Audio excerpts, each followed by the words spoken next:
Kluci, o čem se bavíte? O fotbale nebo o holkách nebo o čem? Teď se baví o sprosťárnách, tak to je v pořádku. Je krásný. A víte, proč smrdí nohy, protože lezou z prdele. Honziku. Honzi, neperte se. Podívejte se na strejdu. A o ženských jste se už bavili, nebo ještě ne? Jo?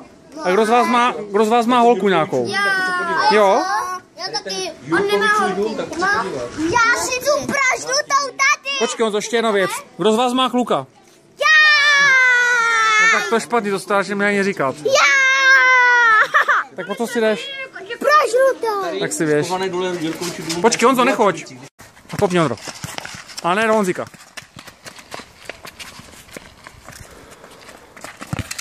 Dobře, Ondro.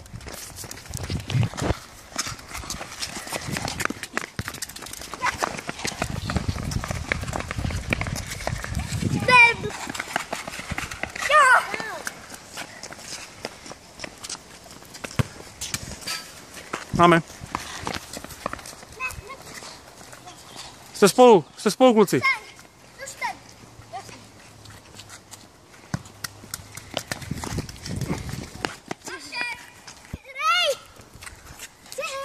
Ano.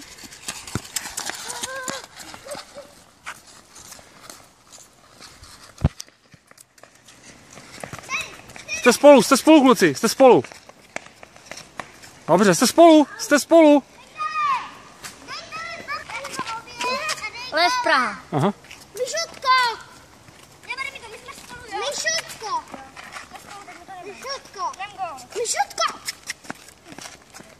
Jasně.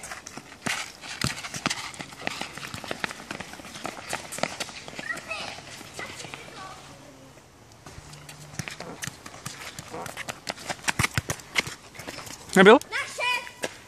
Roh. Hej! Já jdu si s Jirkem, Honzo. Ty vole, to byla pecka. Naše! Ještě to nekoupil, já jsem se já.